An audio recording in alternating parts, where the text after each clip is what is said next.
Humans are absurd, remarked senior researcher Talvik, his four violet eyes narrowing as he reviewed the latest data. Completely, utterly absurd. The observation chamber hummed with the gentle vibration of monitoring equipment.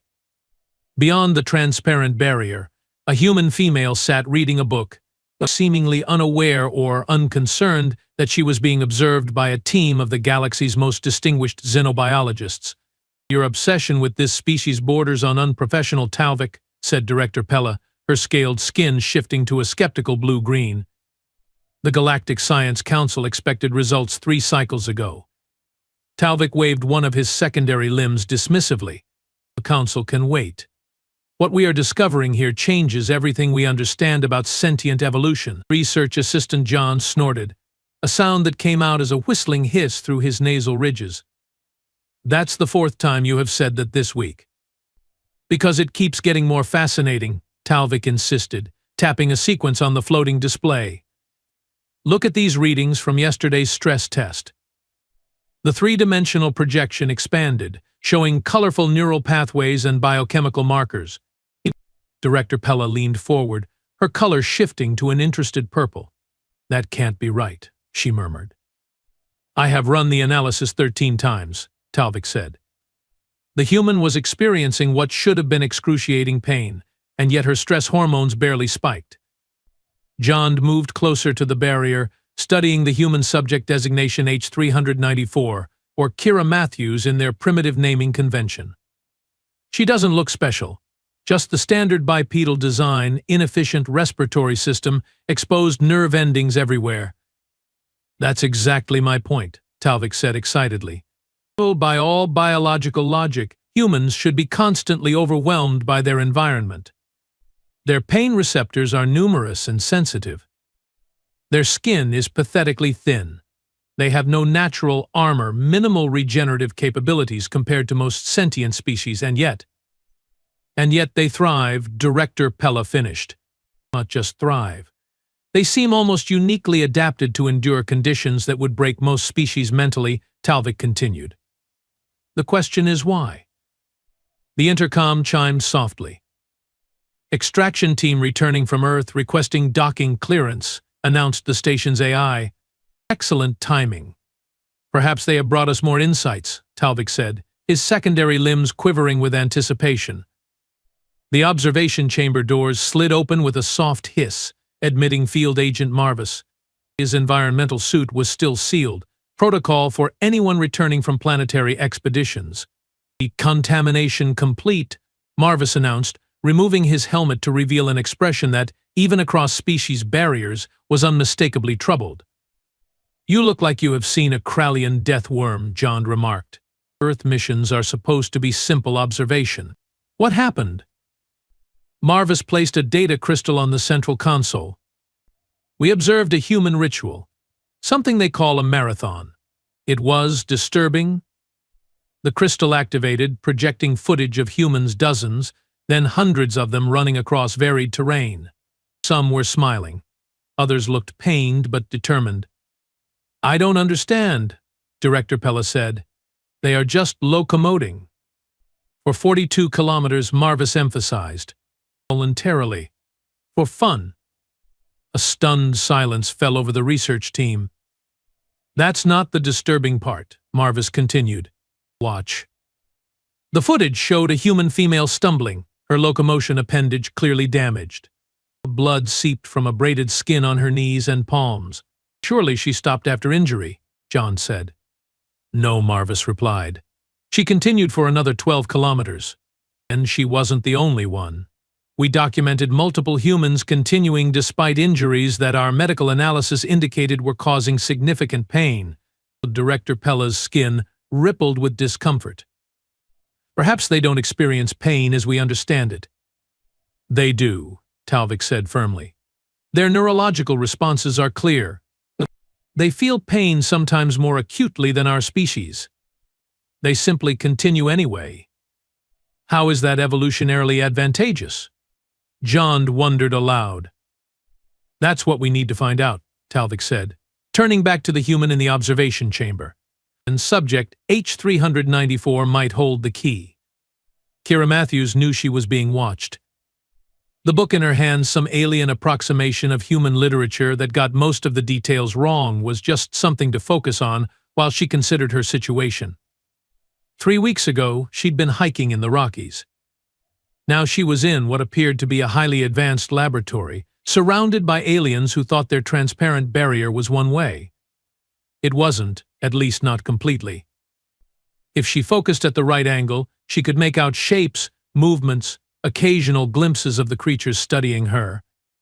They'd been testing her pain tolerance for days. Nothing too severe: pressure tests, temperature extremes, endurance exercises, child's play compared to what she'd experienced in military training. When the door to her chamber opened, and one of the aliens entered. This one she recognized by the distinctive violet eyes, 4 of them, arranged in a diamond pattern on what she assumed was its face.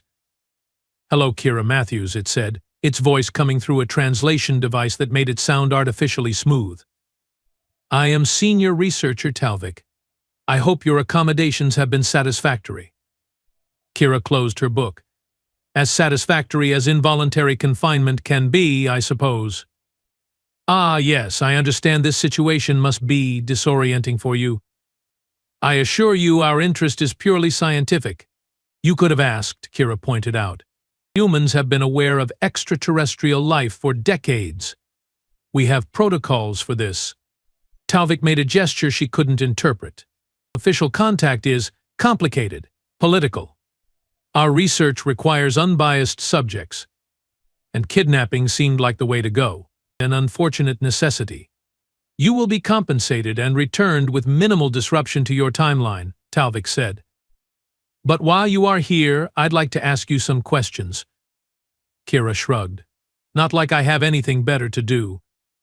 Talvik produced a small device that projected images humans engaged in various activities: climbing mountains, competing in sports, giving birth, undergoing medical procedures.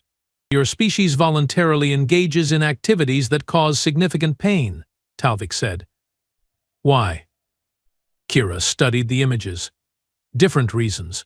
Some for accomplishment, some for necessity, some because the end result is worth the temporary discomfort. But the pain itself, it is unpleasant for you. You do experience it as negative stimulus?" "Of course," Kira said. "Nobody likes pain. And yet you endure it. Seek it out even. Your recreational activities often involve significant discomfort or risk of injury." Kira laughed. "You think humans are pain-seeking? That's ridiculous. Not seeking, perhaps, but uniquely tolerant," Talvik clarified. "Most sentient species evolve to avoid pain at all costs. It's a fundamental survival mechanism. And you think humans are different?" "The evidence suggests you are," Talvik said, his 4 eyes blinking in sequence. "Your pain responses are normal, even sensitive by galactic standards. But your behavioral responses are unprecedented." Another alien entered the chamber, smaller, with nasal ridges and a perpetually judgmental expression. "The new subject has been processed, Senior Researcher," it reported. "Excellent," Assistant John. "Prepare the comparative testing chamber," Talvik instructed. "New subject?" Kira asked, suddenly alert. "You kidnapped someone else?" "As I said, comparative testing requires multiple data points," Talvik explained, as if this were perfectly reasonable. "The new human subject was selected for maximum contrast to your physiological profile." "Who is it?" Kira demanded. "I believe his designation is Marcus Herrera, a laborer from your southern continental region." Kira felt a chill. "I want to see him." "That can be arranged," Talvik said. "In fact, the next phase of our research will require interaction between human subjects." The comparative testing chamber was larger than Kira's previous accommodation, with various equipment stations arranged around the perimeter. In the center stood a man Kira judged to be in his late 30s, muscular but with a slight paunch, his expression somewhere between confusion and anger. "Are you okay?" Kira asked him. Marcus Herrera turned, relief washing over his face at seeing another human. "Yeah, I think so. 1 minute I'm fixing a transmission line, Next thing I know, I'm on an episode of Ancient Aliens. He gestured at the surrounding technology. Though I guess not so ancient. I'm Kira. They grabbed me hiking a few weeks ago. Weeks? Marcus looked alarmed. My crew is going to think I'm dead. Apparently they can return us with minimal timeline disruption, Kira said, mimicking Talvik's formal tone. Some kind of time manipulation, I gather. Great, just great, Marcus muttered. What do they want from us? They are studying human pain tolerance, Kira explained. They think we are unique in how we handle it. Marcus snorted. They should meet my ex-wife. Now there's someone who enjoys inflicting pain. Despite the situation, Kira found herself smiling. Humor in the face of adversity, another human trait. The door slid open, and 3 aliens entered, Talvik, John, and a third with iridescent scaled skin that shifted colors like an octopus. Subjects H-394 and H-395, thank you for your cooperation, the scaled alien said. I am Director Pella, overseeing this research project. Not like you gave us much choice, Marcus pointed out. Nevertheless, your participation is advancing scientific understanding significantly, Director Pella continued, unperturbed. Today's session will focus on comparative responses to identical stimuli. Talvik approached with what appeared to be 2 identical devices. These will be attached to your nervous systems to measure responses. The procedure is non-invasive but may cause momentary discomfort. More kidnapper euphemisms, Kira muttered, but she allowed the device to be placed on her temple. Marcus reluctantly did the same. Now, Talvik said, we will begin with baseline readings. Please describe the most painful experience of your life. Kira and Marcus exchanged glances. Physical pain or emotional? Kira asked. All 3 aliens stared at her. You differentiate? John asked, sounding genuinely confused. Of course, Marcus said. They are completely different things. Fascinating, Talvik murmured, making notes on his device. Please elaborate on both categories, starting with physical. Kira considered. Combat injury. Shrapnel wound to the leg during a deployment. The aliens' monitoring devices chirped with activity. And you, subject H-395? Director Pella prompted. Construction accident, Marcus said. Steel beam fell on my foot. Crushed 3 bones. More chirping from the devices. And emotional pain? Talvik asked, leaning forward with obvious interest. Kira felt her throat tighten. Losing my brother to cancer when I was 16. Marcus nodded in understanding. Divorce for me. Finding out my wife had been cheating for years. The monitoring devices went wild, causing all 3 aliens to step back in surprise. The neural responses are nearly identical to severe physical trauma, John observed, sounding incredulous. This confirms our preliminary findings, Talvik said excitedly.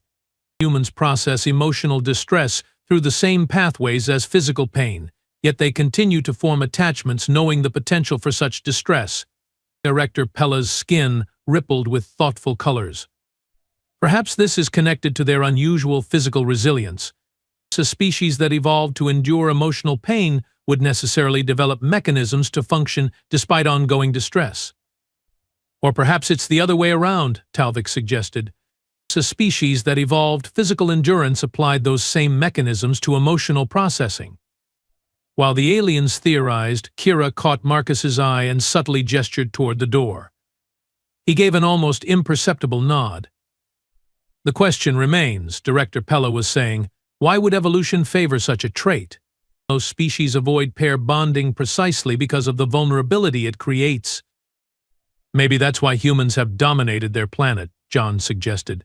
Their ability to function despite pain, physical or emotional, provides a competitive advantage.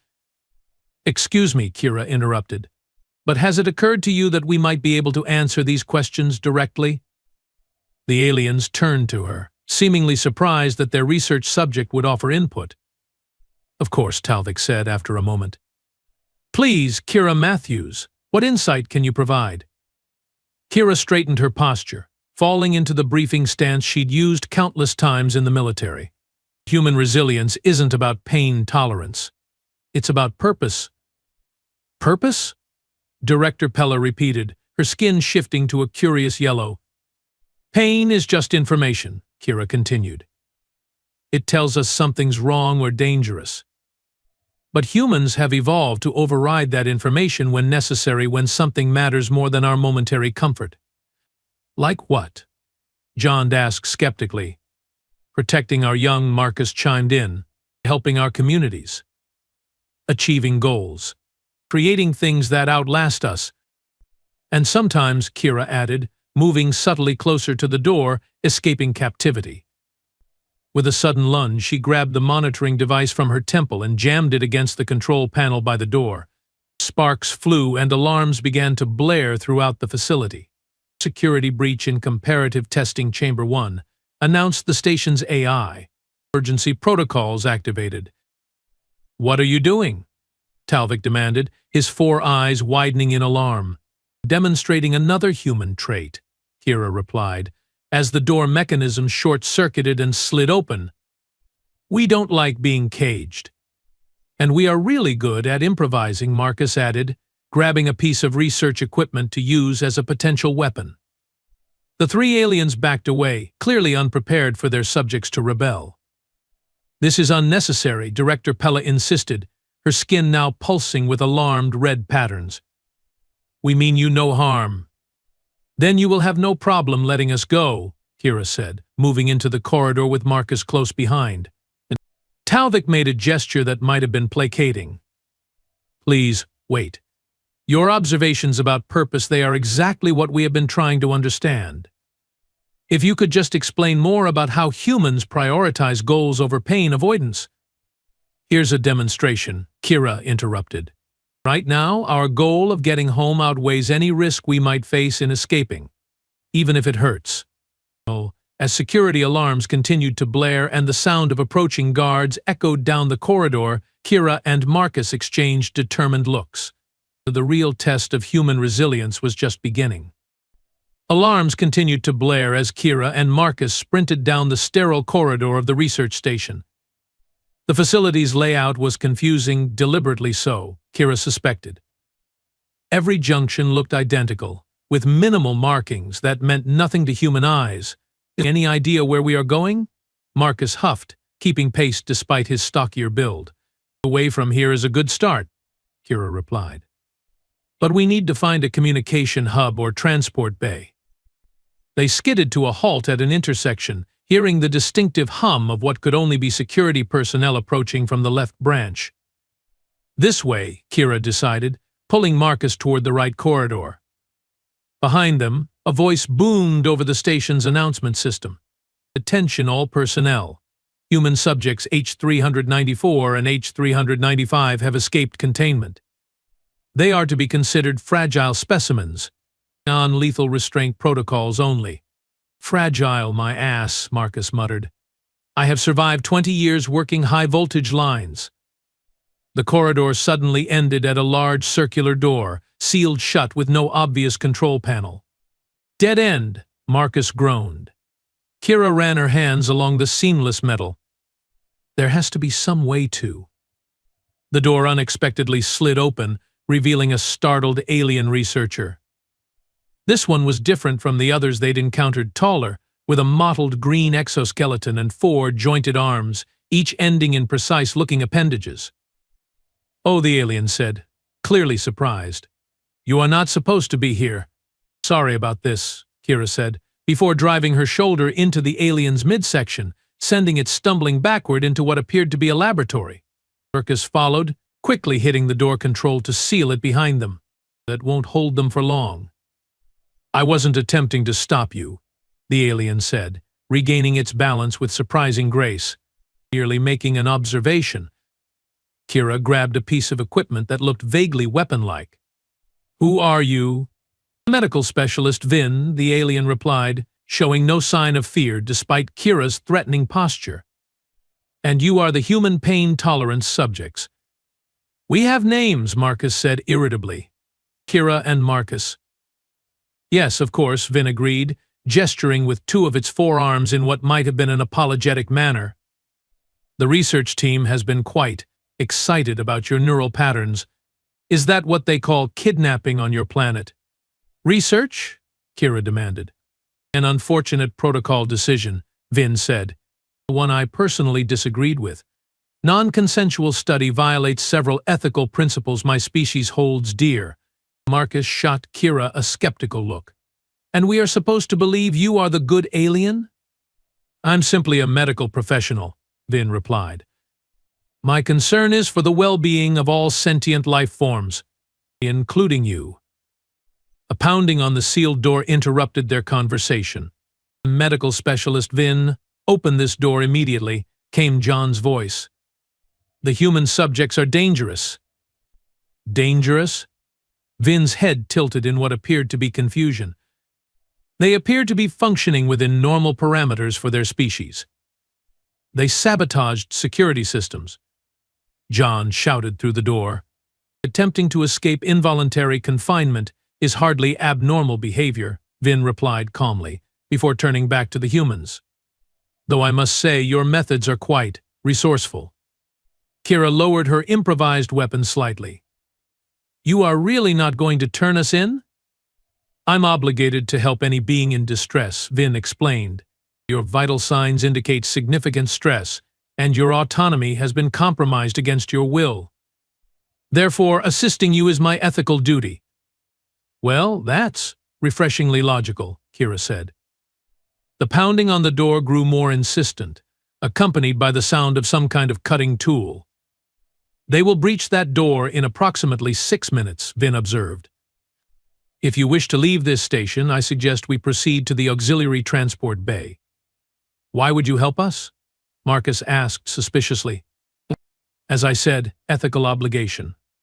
Also, Vin added, its voice dropping slightly, I find senior researcher Talvik's methods unnecessarily invasive. This provides an opportunity to register my protest in a meaningful way. Office politics transcend species, apparently, Kira remarked with a wry smile. Lead the way. Vin gestured toward a secondary door on the far side of the laboratory. This maintenance passage will avoid the main security routes. In the station's central command hub, Director Pella's skin had shifted to an agitated orange-red as she watched the security feeds. How did they disable the tracking implants? She demanded, her four subordinates shrinking back from her tone. Unknown, Director, one of them replied. The human's neural patterns may have interfered with the standard frequency.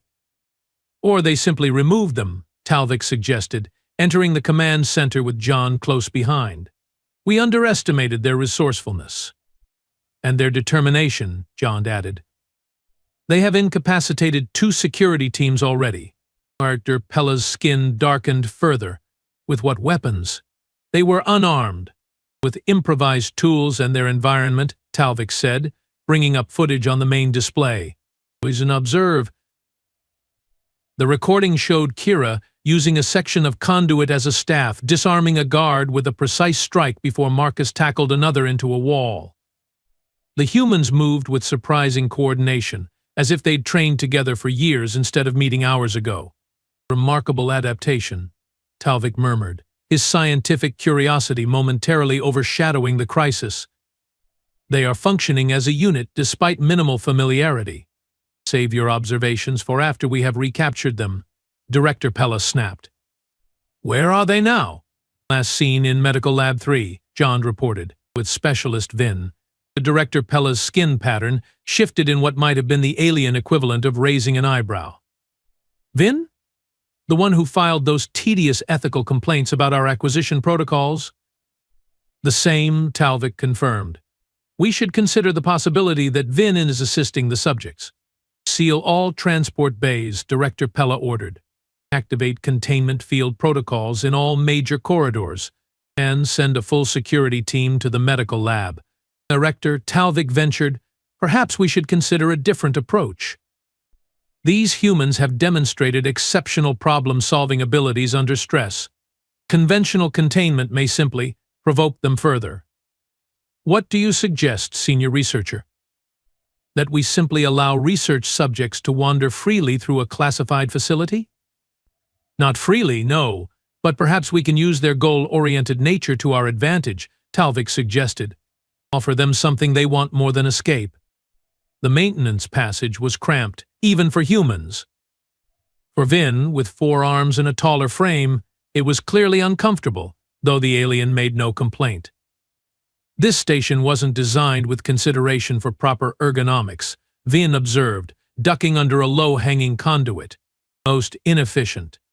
Most inefficient. Where exactly are we going? Kira asked, helping Marcus navigate over a junction box. Auxiliary Transport Bay 7, Vin replied. It houses emergency evacuation vessels. Small, but sufficient for your needs. And you know how to pilot one of these vessels? Marcus asked. Yeah. Basic operation is standardized throughout the Galactic Research Consortium, Vin explained. Though I must warn you, the coordinates for your planet are restricted in the navigation system. Kira frowned. So we can escape the station but not get home? Not directly, Vin conceded. However, I can set a course for Outpost Zeta 9. There's a significant multi-species trading presence there, including some humans. Wait, Marcus said, stopping abruptly. There are other humans out here? Like, officially? Of course, Vin replied, sounding surprised at the question. Your species has had representation in the consortium for nearly 40 of your Earth years, limited and highly classified but existent. So when Talvik said official contact was complicated, Kira began. He meant unauthorized research teams like this one operate outside official protocols, Vin finished. The consortium's Xenobiological Ethics Committee would never approve involuntary sampling. A distant explosion rocked the passageway, sending dust raining down on them. They are trying to flush us out, Kira guessed. How much further? 2 more junctions, Vin said. But I suspect they have already secured the transport bay. Then we need a distraction, Marcus said. Something to draw their attention while we get to the ships. Vin's multifaceted eyes shifted thoughtfully. The environmental systems for this section run through a control node at the next junction. A targeted overload would trigger emergency protocols in adjacent sectors, alerting security personnel. Kira nodded. Good thinking. They reached the junction, where Vin quickly accessed a maintenance panel.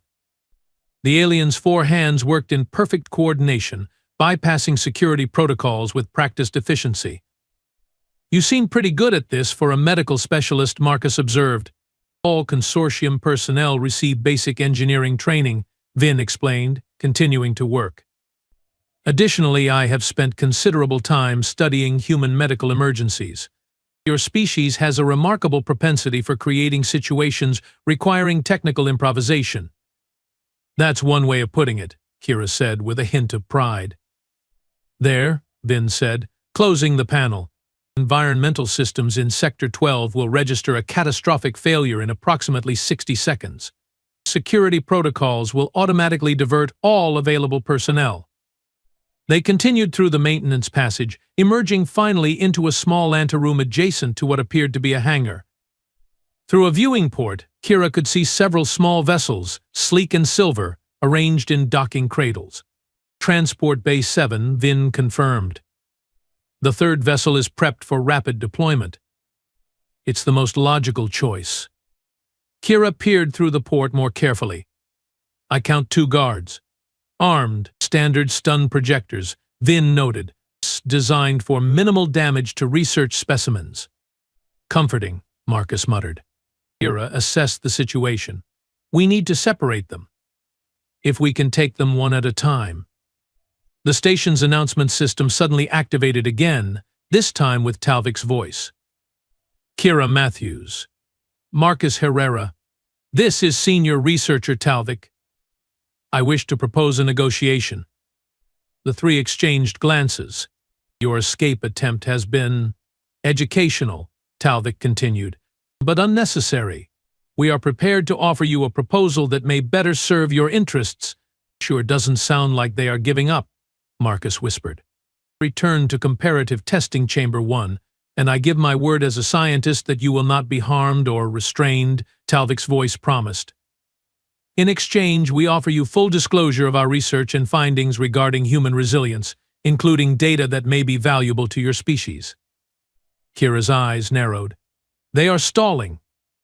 Additionally, Talvik added, we will facilitate your return to Earth with appropriate compensation for your participation and with a formal research exchange protocol that respects your autonomy. Vin tilted its head. That is unexpected. Such an offer violates several standard containment protocols. Is he serious? Marcus asked. Possibly, Vin admitted. Talvik's obsession with human pain tolerance has been the subject of much discussion among research staff. He might genuinely prefer cooperation to coercion if it advances his understanding. Kira considered this. Even if he's sincere, the rest of the research team might not honor his agreement. A valid concern, Vin acknowledged. Director Pella prioritizes results over methodology. You have 10 minutes to respond, Talvik's voice announced. After which, we will be forced to employ more aggressive containment measures. The moment the announcement ended, Marcus turned to Kira. What do you think? Take the deal or make a run for it. Kira's military training had taught her to assess both tactical situations and people's intentions. If they were confident they could recapture us, they wouldn't be negotiating. But that doesn't mean they are being honest. The fact that they are making this offer suggests they have recognized something valuable in your resistance, Vin observed, something they hadn't anticipated in their original research parameters. The thought occurred to Kira. That's it? This is still part of their experiment. They want to see how we respond to different incentives. So what do we do? Marcus asked. Kira smiled slowly. We change the parameters. 5 minutes later, Talvik and Director Pella stood outside Comparative Testing Chamber 1, accompanied by a security team. They should have responded by now, Director Pella said, her skin shifting with impatient patterns.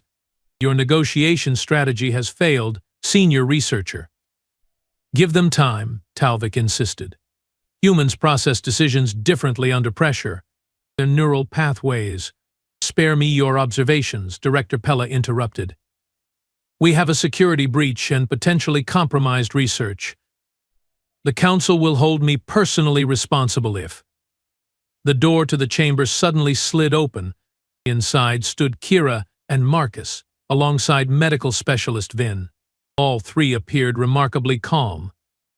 We have decided to accept your proposal, Kira announced, with some modifications. Director Pella's skin flushed with surprise. You are not in a position to make demands human. Actually, we are, Marcus countered. Because we understand something you don't. Talvik moved forward, his 4 eyes focusing intently on the humans. And what is that? Dare. Pain isn't our weakness, Kira said. It's our teacher.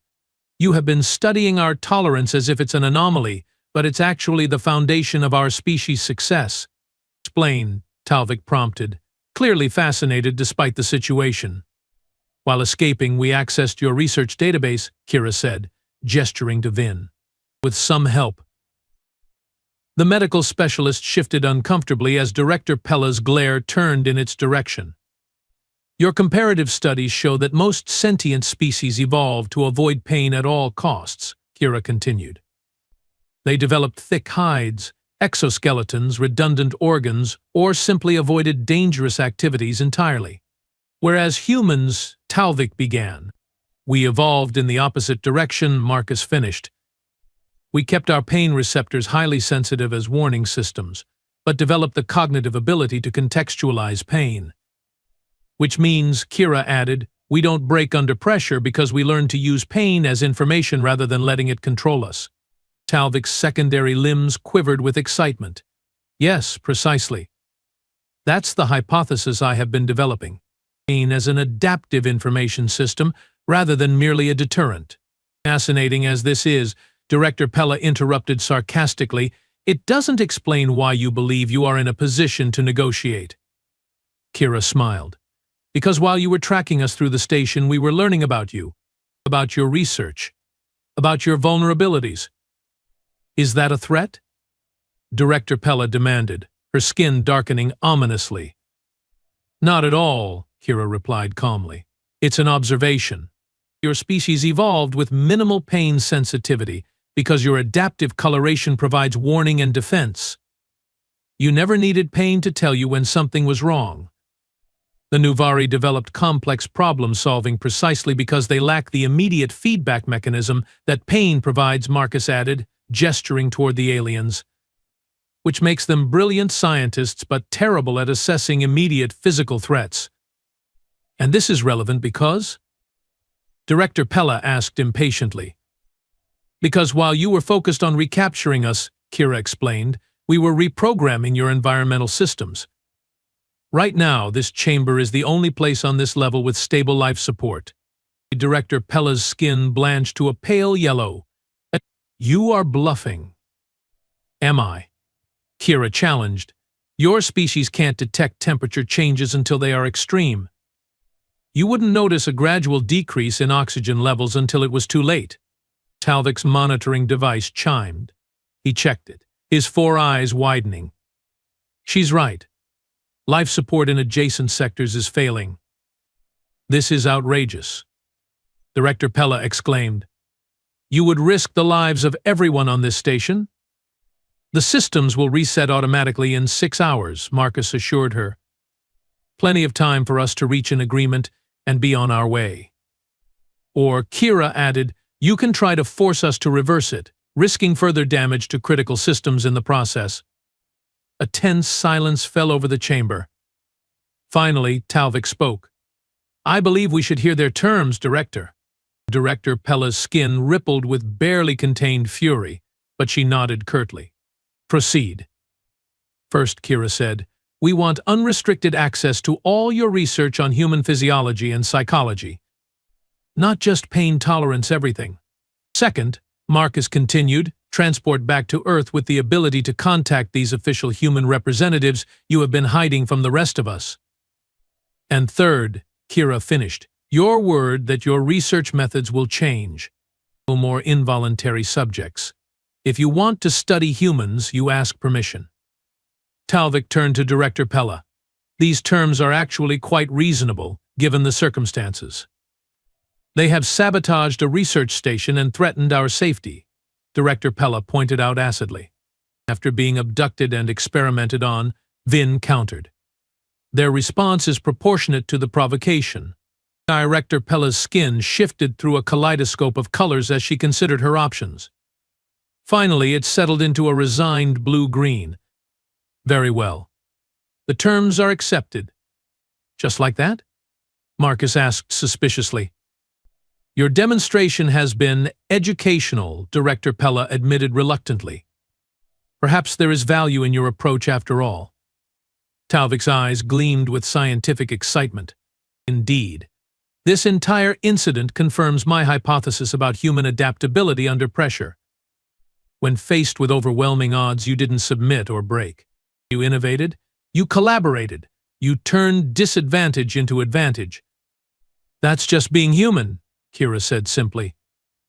And that, Talvik replied, is precisely what makes your species so remarkable.